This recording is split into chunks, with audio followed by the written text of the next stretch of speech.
So there's a lot going on, you guys, in the medical cannabis world. It's really, really nutty. Within this month, we've got 2 bills going on in the state houses. We've got one from Senator Correa, which is a little bit more reasonable, and it will not interfere with SB 420. So SB 420 was a law that Senator Mark Leno put in, I think it was 2003. And what it does is it gives us the right as patients to form a collective and grow together. Right? And that is one fundamental way that myself and a lot of people get medicine, which is farm direct, you know, and so we want to keep SB 420 in place. It's actually just as important as Prop 215 because it gives us the right to communally grow. So Senator Correa's bill does not impede upon that. But what it does do is it takes us into the Department of Consumer Affairs. So people that are going to do commercial level retail medical cannabis will be getting a state permit through the Consumer Affairs Bureau of the state, which is a lot better alternative than what Tom Amiano is proposing. What Tom Amiano is proposing slices in to SB 420, and it takes away our rights to grow for each other. That's just as disturbing as any agricultural right not to grow and share our food and our medicine together. So right from the onslaught, I will not support what Tom Amiano is doing because we need to be able to grow for each other, right? And then to put the big stinky cherry on top of or may I say the poop in the punch bowl, instead of having us go through the Consumer Affairs, they will have the ABC controlling medical cannabis. The ABC is the Alcohol Beverage Control. They're the guys who go around and shake down all the clubs and bars that serve alcohol. They don't have a very good reputation in California. Matter of fact, law enforcement lobbyists themselves have opposed Tom Amiano's bill at the state level. And when I went up to the state level for us to oppose it last time, law enforcement said directly to the state houses, ABC is corrupt. Why on earth would you add more corruption? Right? And why would you want, there might be 1 or 2, folks, if you could get seated, there might be 1 or 2 cool guys in ABC that are policy talking heads guys who get medical cannabis. The rest of them are old narco warriors. They go alongside with the DEA to chop down the fields. These aren't the people that you want regulating you. They're corrupt.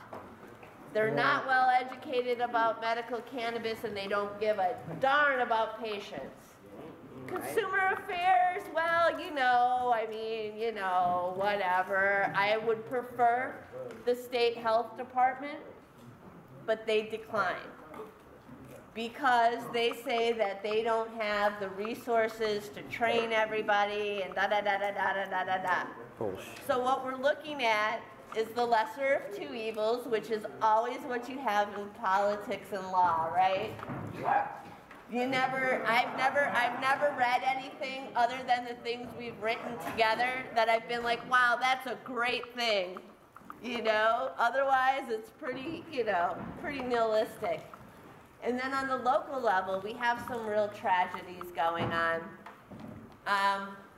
My friends Greg and Christina, who used to run Waterfall, they created Waterfall after NorCal had the fire at 1545 Ocean Avenue many moons ago, 2000 and maybe 8 or 7.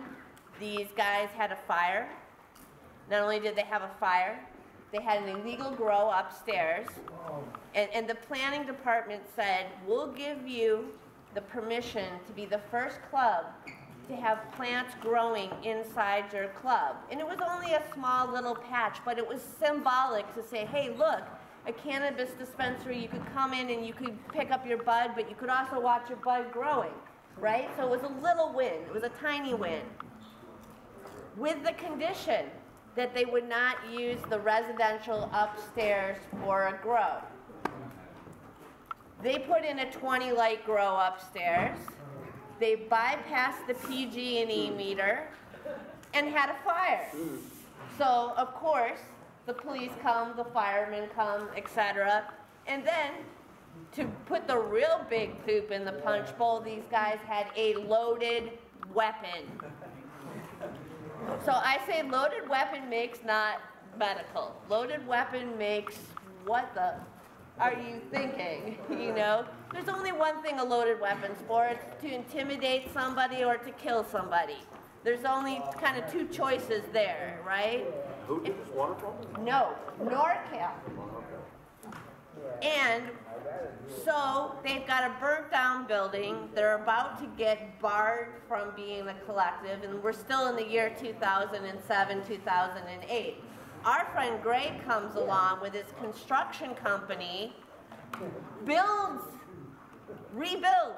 They did $750,000 worth of damage, and thank God nobody got hurt in that fire, right? So he comes in and he rebuilds after the fire and starts what we know as Waterfall Wellness with Christina. A lot of people know my friend Christina. She's so sweet. Yeah. She is. And so they build this up beautiful. They've got it all happy and everybody's really enjoying Waterfall. And then the NorCal guys start whittling their way back in. Whittling their way back in. Oh, and to make it even more crazy, guess who owns the building? Ed Jew. Ed Jew. Everybody remember who Ed Jew is? Oh, no. Oh, yeah. So you got one kind of fool with the other kind of fool whittling their way back in. They go behind Greg's back. They sign another lease for an extraordinary amount of money. So Greg had a 15-year lease that they went behind his back and got down to a 5-year lease. They're leasing that space at above market rate for San Francisco with a $48,000 security deposit. Then Greg and Christina, we'll fast forward a little bit, they helped this dinner for 4 years straight. They put their heart and their soul into giving to the patient community. So then the federal raids start happening in San Francisco towards any club that is grandfathered in and isn't the correct distance from schools. So Greg's a smart guy. He went and he found a location a block down that was correctly zoned 1,000 feet from everything. And when he thought, I'll just move Waterfall down there and shut down 1545, because the health department already said when he had taken over that the other collective with the guns and etc. should be barred from operating. Well, guess what happened May 14th? The city gave it back to Ed Jew and the NorCal guys. So now Greg and Christina are without a home, you know, and it's a really frustrating situation. We're still trying to open up down the street, but all the neighborhood says we only want 2 collectives on Ocean Avenue, not 3. And I'm trying to say to these sort of homeowner associations and et cetera, so when I say I'm coming off the battlefield, I am literally coming off the battlefield. Do it.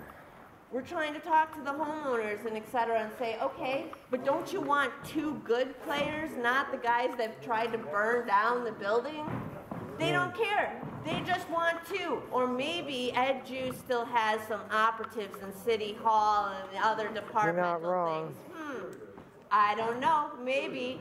But somehow the good guys are not getting even on this.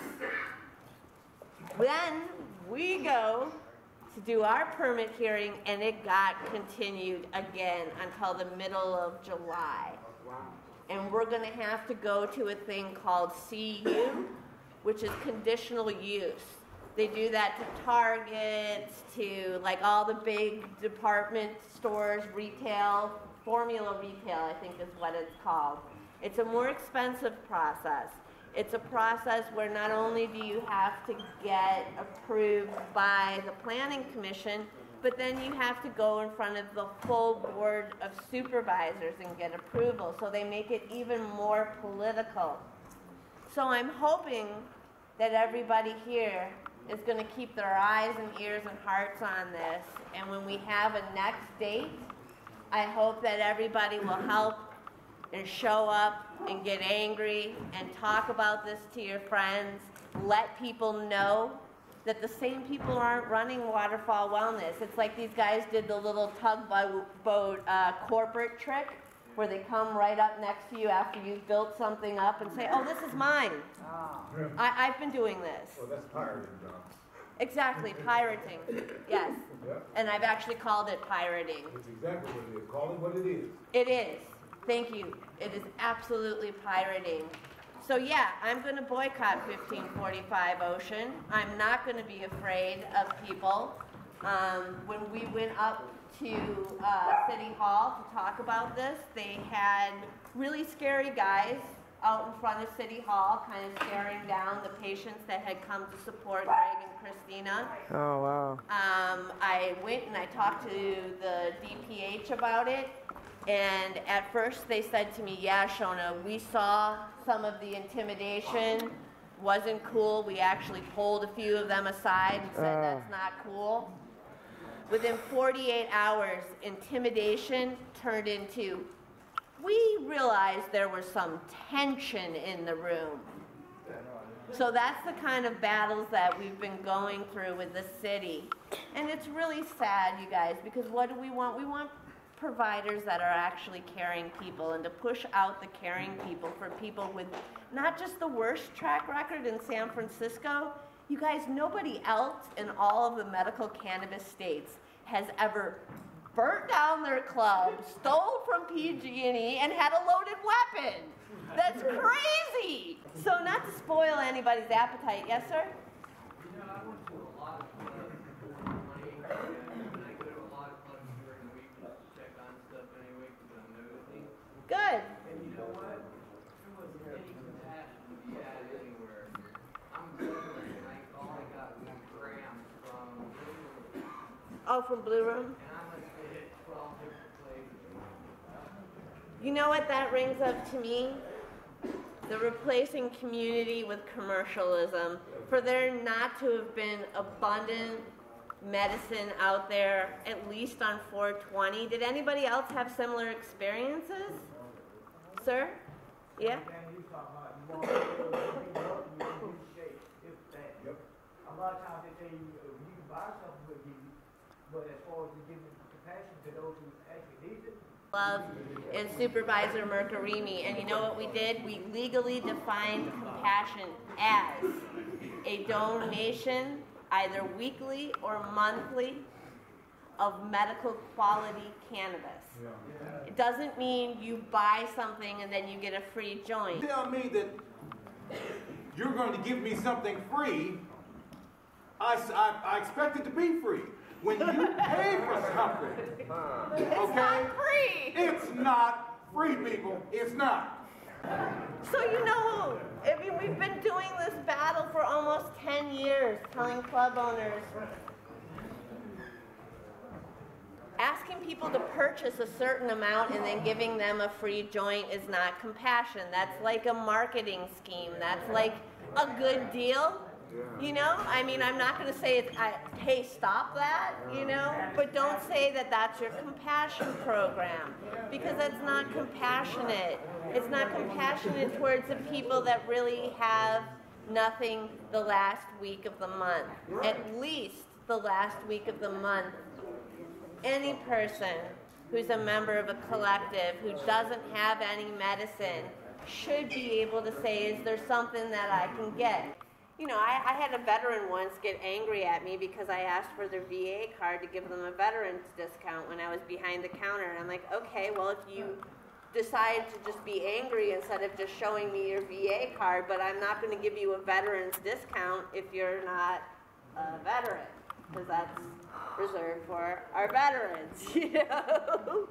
So there's a little give and take that needs to go on there, but, you know, I would ask them why are they doing that, and get a little bit more information, and then maybe we can all start trying to figure out who is actually running the best program for compassion, and then be able to say to the city, hey, this works out great.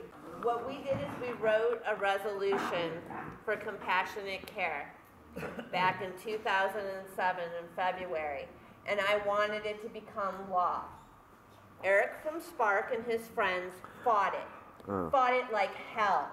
They didn't want it. They called up every supervisor and said, Shona's going to put, you know, an unfair amount of pressure on the growers, and we won't be able, you know, they made it so difficult that it became a voluntary thing. So nobody's going around and checking off when the health department comes by, hey, do you have a compassion program? But now, with the planning commission and the planning department saying compassionate care should be one of the conditions of use, hopefully by the next year, everybody will be doing it. And if everybody's doing it, it makes it so much easier for us, because then you can pick and choose the programs that you feel comfortable with. We can have some way to know that everybody isn't double dipping. Everybody gets a certain amount of care. Is that why Spark doesn't have compassion now? Spark doesn't have compassion anymore? No. Spark never had. Hardly anybody does anymore. Well, you know, what can I say? My peers have kind of always been like that. You know what? Paul hasn't spoken yet. Paul? I have a question. What makes the number one and the number two club number one dispensaries in San Francisco? Is it how much they sell? Because the 2-1 charge taxes on their items. Oh, you mean for the SFB Guardian? For San Francisco. I don't know if it's from the Guardian, but they have a big trophy. Oh. Yeah. Well, that might be from the Guardian, or that might be from some type of, sometimes they have these Emerald Cups where you have to pay $300 to get in and stuff, and then they all choose who has the best bud. And how it comes out in the Guardian or the Weekly when they have like the best of the Bay, it's just who has the best campaign. They don't have any standards really, like, oh, our newspaper is going to make this club the best.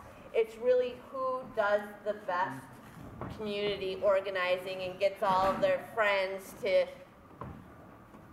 send in, you know, the little postcard and make sure that it gets there. You know what I mean? I mean, it's not a fair evaluation. It's more like a election than a fair evaluation. Yes? It is a stupid question, but I'm trying to somebody who's never seen an actual possum in her life. It's sort of thing. Ask before you give anybody your information, and especially if someone just approaches you at the park and says, hey, if you give me your recommendation right now, I'll give you some money and a bag of weed, laugh in their face. Say, it's worth way more than that. You know, and the more of us that do that, the more able we are to secure a bounty for disabled and poor patients. And really, California is the land of plenty. There's so much surplus cannabis here, you guys. There's no excuse. Issue that qualifies you to have a letter from a doctor. You're disabled, and no dispensary should be questioning that at all. Oh, somebody nailed it. Thank you, John. That was awesome. Patient-doctor confidentiality. Lunch started spurting out. Oh, and no. we had to wait 40 minutes for an ambulance. Oh, Hence, funny. I've been here 40 minutes earlier, 45 minutes earlier. But I just wanted to come as I've come before and say thank you guys. Thank you for your time. The city of St. Francis, and you guys are really helping to exemplify the values of how we take care of others. So, Thank you. Did you get that?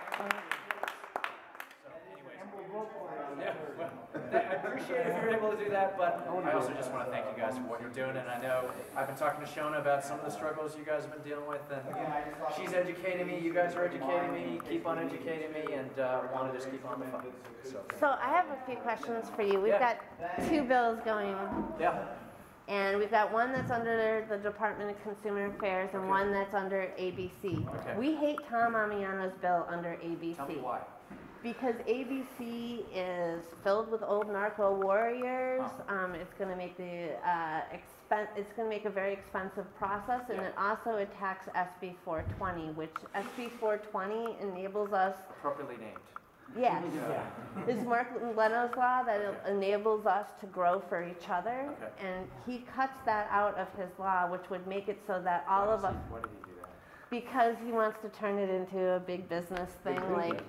We don't want alcohol. We don't want the Bureau of Alcohol Control to have anything to do with that. We don't want marijuana plantations. It's not a toxic substance. And be the slaves on the plantations for the rich people. You're absolutely right. I haven't actually read these bills, but obviously I want to listen to the community, and it's important for me to hear from people who are directly involved. And well, what we're confused with is I've talked to even the guys that hate me, and you know those guys. I've talked to them. I've talked to all of the club owners in San Francisco, and there's nobody in San Francisco involved in the medical cannabis distribution system that wants ABC. So we're wondering why our assembly member is pushing something that it's not just like Axis of Love doesn't want it. There's nobody that wants ABC. I didn't know about this, and obviously Tom is supporting the other guy, and I just haven't been able to have as fruitful a dialogue with him over the past year. But I'm happy to be educated on this. Please send me a copy of it, and I'll send you copies of both of them. Yeah. Neither one. So one is an Amiano bill. What's the other one? Other one is Senator Lou Correa's. Okay.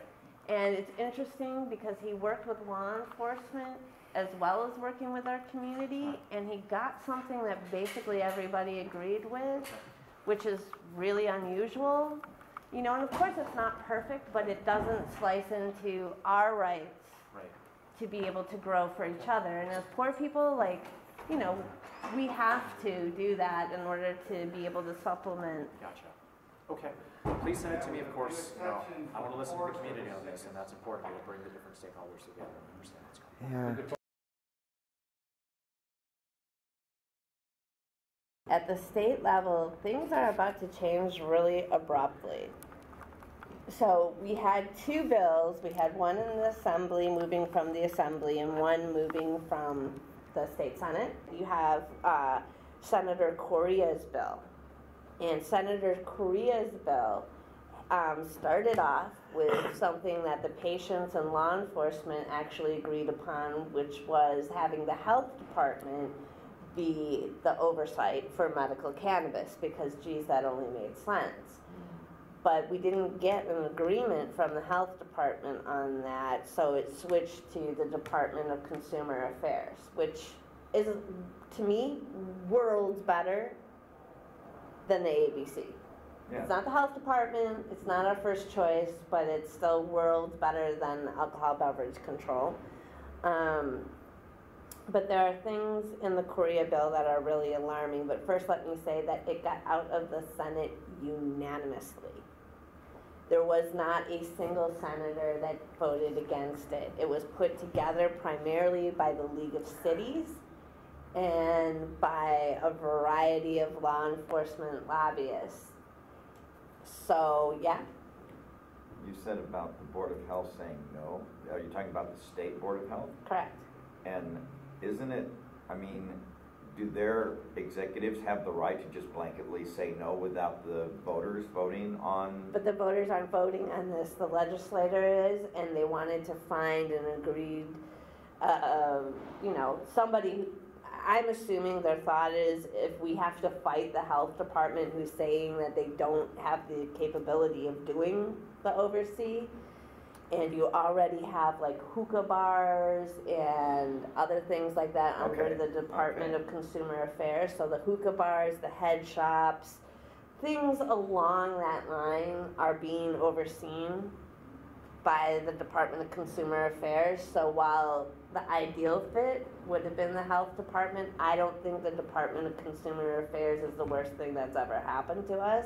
And the Department of Health is actually pretty overwhelmed with the state of what they have to deal with these days. Affordable Care Act. And a lot of this has more to do with business regulating and consumer affairs than actual health affairs in the I sense. believe that's a positive step because towards state regulation, legalization, because public consumer affairs actually regulates how much property business can regulate, and they can actually correlate MCDs like, hey, these actually are profitable businesses. They can actually be a stepping stone toward the state legalization. True. There's a lot of problems with Correa's bill. A lot of things are going to change abruptly, and the interesting thing is online, I'm not hearing a lot of talk about it. I'm not seeing anyone other than myself and Dale Geringer from Cal Normal, Northern Cal Normal, posting any information about the Correa bill. Now, given I'm not on Americans for Safe Access website that often, but I'm not seeing a lot of people being knowledgeable that things are about to change really quickly. And that's why I also, Axis of Love is going to be doing a town hall on June 14th to be able to inform people how quick this is going to change. And the inner skinny and the scary changes is that, like the Colorado system, it is a seed to sale system. So that means, I don't like that. That means, but it's different than Colorado because it does allow for some, what? Go back to what that means. That means, the seed to sale means that you will have registered cultivation facilities that will have, video tracking. You'll have your product, seed, plant, bud, flower, cutting down of the flower, all tracked, transportation from that facility to the distribution center. Oh. Wow. So all of that will be... It's not legal then, really. They don't do that for tobacco. All of that will be tracked. Now, I agree, but also, I'm not sure if patient advocates are aware of this, but by the writing in this bill, I can see that law enforcement is aware of it, and the state legislature is aware of it. A lot of the diversion of cannabis and the theft of cannabis happens from within our industry. So it's not like they're getting hijacked on the road by bandits.